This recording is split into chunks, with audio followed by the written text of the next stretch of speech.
एक बार फिर से आप सभी का सी न्यूज भारत में स्वागत है। वक्त हो चुका है न्यूज बुलेटिन का।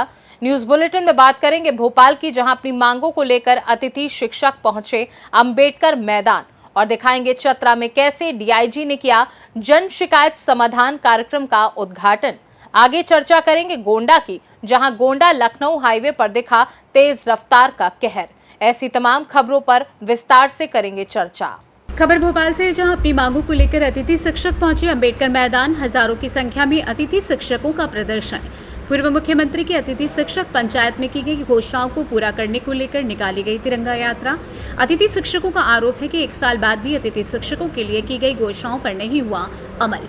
प्रदेश भर के लिए सभी जिलों से अतिथि शिक्षक पहुंचे अंबेडकर मैदान, तिरंगा यात्रा में हुए शामिल।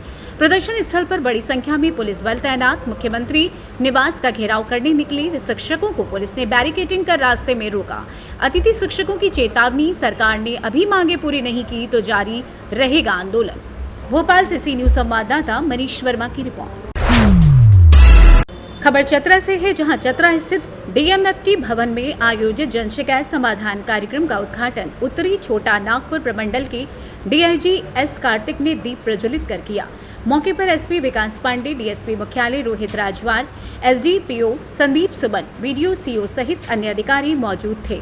कार्यक्रम को संबोधित करते हुए डीआईजी ने कहा कि कार्यक्रम का उद्देश्य वैसे व्यक्ति जिनका मामला किसी कारणवश लंबित हो, उनका समाधान ऑन द स्पॉट करना है। उन्होंने कहा कि बहुत सारे मामले ऐसे भी होंगे जो पुलिस विभाग को छोड़कर अन्य विभाग का होगा। उन मामलों का भी निष्पादन निर्धारित समय पर करने का प्रयास होगा। आगे कहा कि कार्यक्रम का उद्देश्य न सिर्फ जनता की समस्याओं का समाधान करना है, बल्कि पुलिस और पब्लिक के बीच इको फ्रेंडली रिलेशन भी डेवलप करना है। इस मौके पर उन्होंने साइबर क्राइम से लेकर कई प्रकार के अपराधों से बचने के न सिर्फ उपाय बताए, बल्कि उन्होंने इसके लिए टोल फ्री नंबर का भी उपयोग करने का आह्वान किया। कार्यक्रम के दौरान भारी संख्या में फरियादियों की भीड़ उमड़ी थी। डीआईजी ने बताया, ये कार्यक्रम झारखंड सरकार के निर्देशन में तथा डीजीपी की नई सोच को लेकर झारखंड के सभी 24 जिलों में कराई जा रही है। आइए जानते हैं इस विषय में डीआईजी एस कार्तिक ने और क्या कुछ कहा। हर पूरा राज्य भर, हर अनुमंडल में और सर्कल लेवल पर भी सर जमीन का काफी मुद्दा रहा है। सर भूमाफियाओं को क्या संदेश देना चाहिए? तो इसमें जो है ऑलरेडी सीआईडी के स्तर से एक एसआईटी लैंड माफिया के अगेंस्ट में घटित है। इसमें जितना शिकायतें ज़मीन से संबंधित आ रही है, तो उसमें जो राज्य स्तर की टीम के माध्यम से अनुसंधान करना ज़रूरी पड़ रहा है, तो उधर भी जो है ज़रूर फॉरवर्ड होगी और उस पर हम लोगों की अनुसंधान होगी और ज़रूर ज़मीन माफिया के विरुद्ध जो है कड़ी कार्रवाई करने के लिए ही ये पहल है। और अपना लोकल एसपी साहब एंड अभी तक जितना सुने हैं तो उसमें ज़मीन का ही इश्यूज ज़्यादा है, तो इसमें कोई भी हो बख्शा नहीं जाएगा। खास करके वो सरकारी ऑफिसर हो या पुलिस ऑफिसर हो, तो उनके अगेंस्ट में जो भी कार्रवाई, कानूनी कार्रवाई होनी चाहिए। चतरा से सी न्यूज संवाददाता लक्की की रिपोर्ट।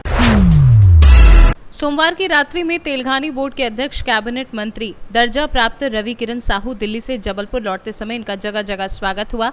इसी क्रम में स्वागत नरसिंहगढ़ ग्राम पुलिस चौकी के सामने रोककर किया गया, जिसमें ग्राम के सभी वर्ग के लोगों ने स्वागत किया। फूलमाला पहनाकर नर्वदेश्वर मंदिर समिति के सदस्यों द्वारा भी स्वागत किया गया। नरसिंहगढ़ मंदिर नर्वदेश्वर 700 वर्ष पुराना मंदिर है, जिसके निर्माण के लिए ग्राम के लोग और नर्मदेश्वर समिति के सदस्यों ने लगातार निर्माण कार्य चल रहा है, जिसको लेकर बात कही। मंत्री रवि किरण साहू ने मंदिर निर्माण को लेकर कहा कि मैं तो नर्मदेश्वर का जल 108 देश में लेकर जा रहा हूं। मेरा सौभाग्य है कि जो नर्मदेश्वर मंदिर नरसिंहगढ़ में 700 वर्ष पुराना है और आप लोगों के माध्यम से हमें जानकारी प्राप्त हुई है। हमारा सौभाग्य है, हम इसमें सहयोग करेंगे। हाँ बताएं, आपका जो टूर है किस संदर्भ में है? दिल्ली से जबलपुर वापसी दौरान आज ग्वालियर के डबरा के बाद दमोह जिले के नरसिंहगढ़ में आज आना हुआ। सभी धर्म प्रेमियों से मिला। यहाँ पर 700 वर्ष पुराना नर्मदेश्वर महादेव मंदिर है। सभी यहाँ पे सभी क्षेत्रीय जन मिले और जो देखा कि काफ़ी पुराना मंदिर है। पुराने मंदिरों का जीर्णोद्धार होना चाहिए, उससे संबंधित समस्याओं के लिए जो बात की सम्मानीय मंत्री जी, हमारे संस्कृति मंत्री धर्मेंद्र सिंह जी मोदी जी, मैं उन तक बात पहुंचाऊंगा और उनके माध्यम से ये बड़ा तीर्थ स्थल बनेगा। नदी के किनारे जो जगह है, इतना अच्छा पावन जगह है।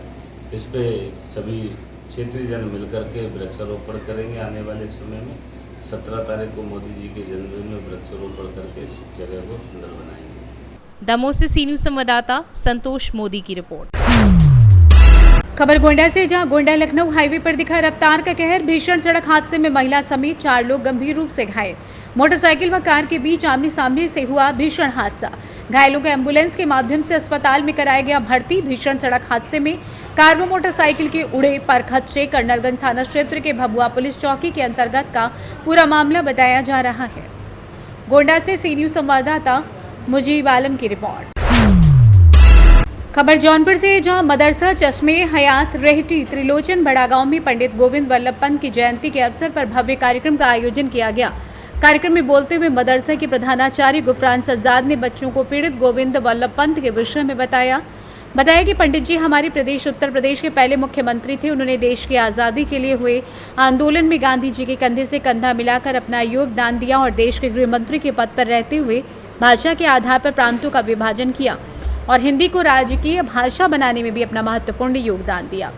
इसके अतिरिक्त पंडित जी ने अपना पूरा जीवन देश की सेवा करने में लगा दिया। देश के प्रति पंडित जी की सेवा भाव को देखते हुए भारत सरकार ने 1957 में इन्हें देश के सर्वोच्च पुरस्कार भारत रत्न से पुरस्कृत किया।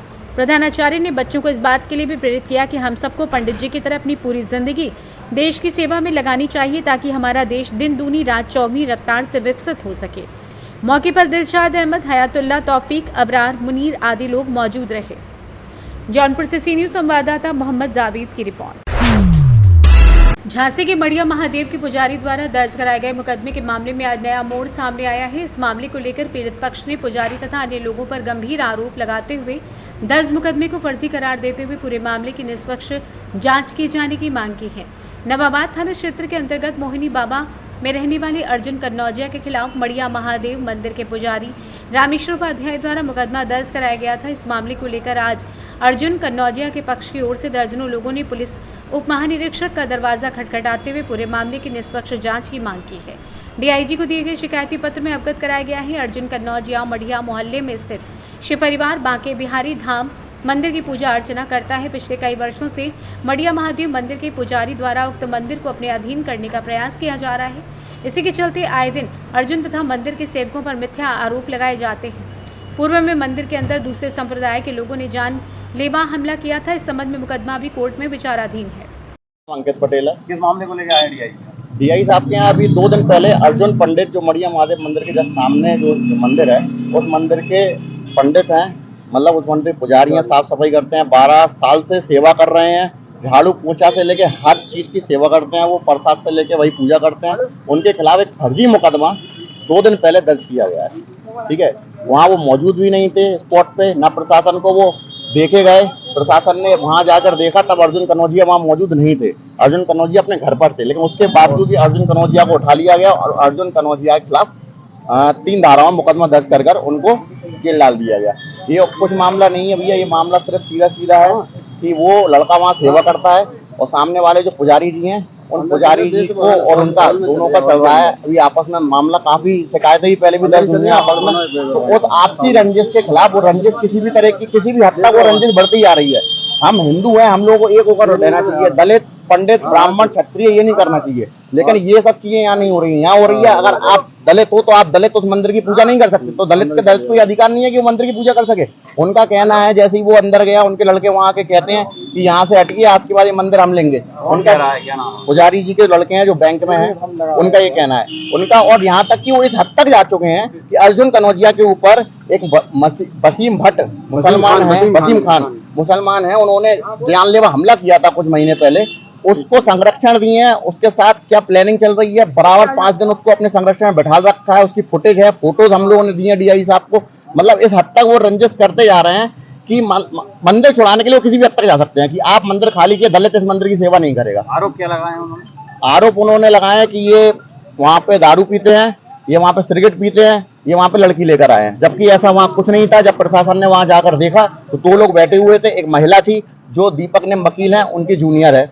वहाँ डेकोरेशन चल रहा था गणपति जी का, और ये सब मामला दूसरा है। इस मामले से मतलब नहीं है। मामला ये है कि अर्जुन कन्नौजिया वहाँ मौजूद नहीं थे, तो अर्जुन। ब्यूरो रिपोर्ट, सी न्यूज भारत। झांसी के जिला ललितपुर के ग्राम गौना थाना नारहट निवासी हुकुम सिंह के पुत्र इंदल सिंह उम्र 45 वर्ष का ग्राम के ही कृष्ण गोपाल, गुड्डू राजा, नानू राजा आदि 9 लोगों ने रात्रि 11 बजे उनके घर में घुसकर उनके ऊपर डीजल छिड़ककर आग लगा दी और घर में तोड़फोड़ भी की। हालत नाजुक होने पर ललितपुर से झांसी रेफर कर दिया गया, लेकिन हालात ठीक नहीं होने पर झांसी से ग्वालियर रेफर कर दिया गया है। हालात अभी भी बहुत खराब हैं। 7 लोग नामजद एवं 2 से 3 लोग अज्ञात होने के बाद अभी तक केवल 2 लोगों को गिरफ्तार किया गया है, जिससे पूरे पटेल समाज में आक्रोश व्याप्त है। खेती किसानी कर अपने परिवार का भरण पोषण करते थे और पूरे परिवार की जिम्मेदारी इनके कंधों पर ही थी। ये बहुत ही दर्दनाक बड़ा हादसा है। वहीं अखिल भारतीय कुर्मी क्षत्रिय महासभा इस कृत्य की घोर निंदा करती है। को लेकर डीआई साहब क्या है?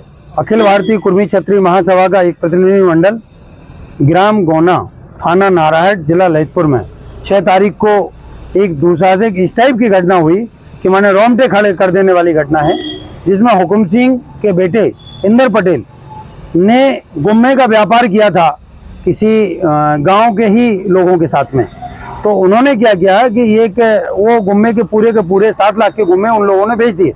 बेचने के बाद उन्होंने जब अपने पैसे की मांग की तो जब नहीं दिए गए तो बार बार मांग की, बोले कुछ दिनों में पैसे मिल जाएंगे। जब नहीं की तो बस स्टैंड पर खड़े होके वो जब चर्चा कर रहे थे कि ये लोग इतने बेईमान हैं, इन बेईमानों के साथ तो कभी व्यापार नहीं करना चाहिए।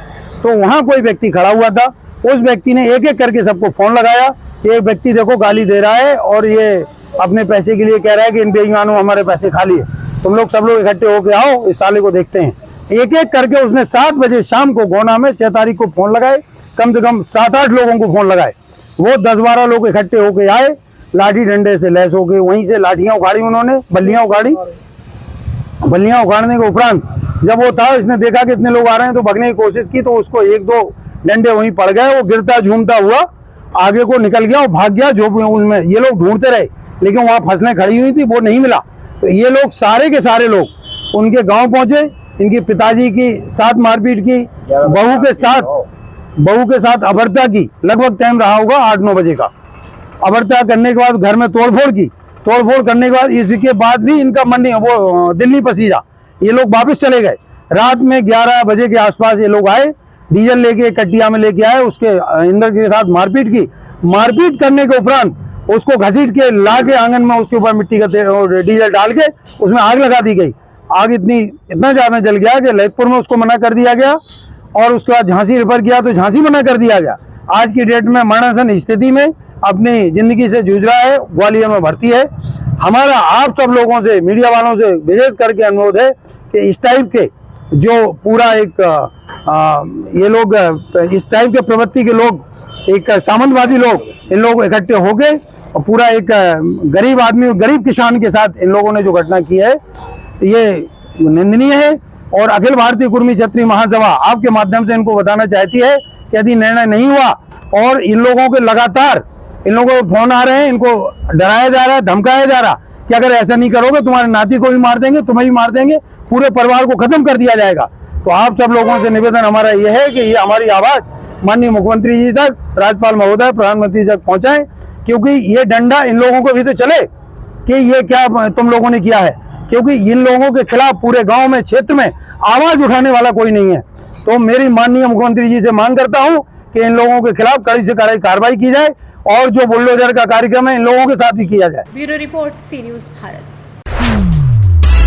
सीतापुर के बेलजोरा निवासी संदीप की फिल्मी स्टाइल में ठेकेदार अभिषेक पांडे व अन्य 5 साथियों द्वारा निर्मम हत्या कर दी गई थी 3 माह बाद, जिसमें शव मिलने के बाद भी अभी तक परिजनों ने शव नहीं लिया है। जिसमें प्रेस वार्ता में सीतापुर विधायक रामकुमार टोपो ने प्रेस वार्ता ली और कहा कि कांग्रेस अब इस हत्या को राजनीतिक टूल देते नजर आ रही है। जिसमें कांग्रेस के द्वारा कहा गया है कि अगर सर्व आदिवासी समाज चाहे तो पुनः आंदोलन में पूर्ण समर्थन कांग्रेस द्वारा किया जाएगा। जिसको लेकर सीतापुर विधायक ने कहा कि कांग्रेस काल में जिस प्रकार अमित शाह हत्याकांड को दबा दिया गया था, जिस प्रकार कांग्रेस की सरकार में कोई कार्रवाई नहीं की, अब इस मुद्दे को लेकर पुनः खोला जा रहा है, जिससे आरोपियों पर सख्त कार्रवाई होगी। इस हत्या के लिए जो जिम्मेदार व्यक्ति है उसको सख्त से सख्त सजा मिलेगी। अभी तक 5 आरोपियों को पकड़ लिया गया है। अभिषेक पांडे को भी जल्दी गिरफ्तार कर लिया जाएगा। आइए जानते हैं इस विषय में विधायक सीतापुर रामकुमार टोपो ने और क्या कुछ कहा। देखिए, कांग्रेस पार्टी ने संदीप लकड़ा के हत्याकांड पर आदिवासी समाज को उकसाने के लिहाज से साथ देने का प्रेस कॉन्फ्रेंस किया है। जबकि ये मामला खुल चुका है और इसमें कुल 5 आरोपी गिरफ्तार हो चुके हैं। मुख्य आरोपी अभी भी फरार है। पुलिस पूर्ण मशक्कत के साथ उसे पकड़ने में लगी है, लेकिन कांग्रेस पार्टी यहाँ अपनी राजनीतिक रोटी सेकने के लिए आज समाज को उकसा रही है कि आंदोलन करें, कि ये बिल्कुल गलत है, ये निराधार है। और साथ ही साथ ये विष्णुदेव साय जी की सरकार है, जिसमें पूर्ण रूप से हम पीड़ित पक्ष के साथ खड़े हैं, सरकार भी खड़ी है।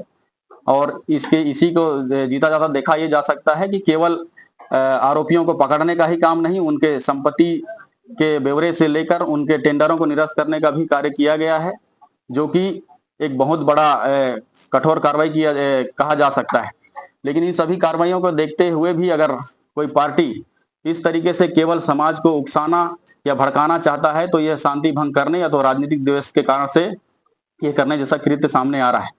लेकिन मैं इसमें यह कहना चाहूंगा कि यदि इतना ही संवेदनशीलता है कांग्रेस पार्टी में, या इतना ही साथ देने की उत्सुकता है कांग्रेस पार्टी में, तो आज से पूरे 5 साल कांग्रेस की पार्टी ने छत्तीसगढ़ में शासन चलाया। उस दौरान अपराधों की श्रेणी अगर देखी जाए तो बहुत लंबी चौड़ी लिस्ट है, जिसमें से मैं एक अपराध का जिक्र करूंगा कि अमीषा कुजूर हत्याकांड, जिसमें कांग्रेस के किसी भी नेताओं के द्वारा किसी प्रकार का कठोर कार्रवाई तो बहुत दूर की बात है, इसमें संवेदना भी व्यक्त नहीं की गई।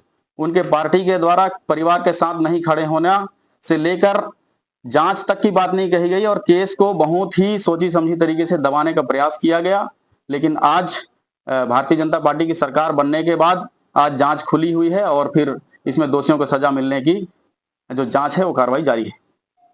ये घटना कहां से संबंधित है सर, जो आप अभी बता रहे हैं? ये मणिपुर थाना क्षेत्र में 2021 में एक हत्या हुई थी, जो इसी सीतापुर विधानसभा क्षेत्र ओडमकेला की निवासी के साथ। आरोपी कहाँ गए हैं सर? अभी पुलिस जांच कर रही है, SIT गठित है, जिसमें बहुत सारे फाइल खुलने की आशंका है। महोदय, PCC अध्यक्ष बयान आया है कि सत्ता पक्ष इस मामले को दबाना चाह रही है। मैं पहले ही कहा इस विषय में कि केवल इस तरीके से आपराधिक मामलों में राजनीतिकरण करना ही एक इलाज नहीं है। इसलिए जो जिम्मेदार सदस्य होते हैं उनको इस बात को बहुत ध्यान से टिप्पणी करनी चाहिए कि सरकार इस पे काम कर रही कि नहीं कर रही। और इसको सभी देख रहे हैं कि जिस तत्परता के साथ आज केस को लेकर पुलिस हो चाहे प्रशासन हो इस पे एक्शन ले रही है, इस पे किसी प्रकार से नहीं लगता है कि सत्ता पक्ष दबाने के पक्ष में है। महोदय, परिजन लाश अभी तक नहीं है, इसके पीछे वजह क्या है? परिजन ने समाज के धरना के सामने में एक कमिटमेंट किया था कुछ मांगों को लेकर, जिस मांगों को शासन द्वारा माननीय मुख्यमंत्री जी के पास समक्ष रखा गया है। इस पर निर्णय और फिर जो आरोपी को गिरफ्तार मुख्य आरोपी करने की बात रखी गई थी, तो उस पर भी पूरी ताकत के साथ पुलिस लगी हुई है। आप चाहेंगे कि परिजन शव का अंतिम संस्कार करें? बिल्कुल, मैं इसके लिए भी मैं क्या सभी चाहेंगे कि आज देखिए तीसरा दिन हो गया जो कि लाश मृतक शरीर जो दफन किया गया था वो मिला हुआ है, उसको इस तरीके से रखना उचित नहीं है, इसलिए अंतिम संस्कार किया जाना चाहिए। लेकिन समाज ने यदि कमिटमेंट किया है तो इस पे समाज ही निर्णय कर सकती है। प्रशासन ने 3 दिन का अल्टीमेटम दे दिया है। बिल्कुल, आज ये तीसरा दिन है, इसमें चौथा आरोपी जो था उसको गिरफ्तार किया गया है और 5वां आरोपी के अभी गिरफ्तार होने की आशंका है। पुलिस इस पर छानबीन कर रही है और स्पेशल टीम के साथ गिरफ्तार के लिए प्लानिंग बना रही है। सरगुजा से सी न्यूज संवाददाता रिंकू सोनी की रिपोर्ट। ये तो थी बुलेटिन की कुछ खास खबरें। वक्त एक छोटे से ब्रेक का। ब्रेक के उस पार हम आपको और भी तमाम बड़ी खबरों से करवाएंगे रूबरू।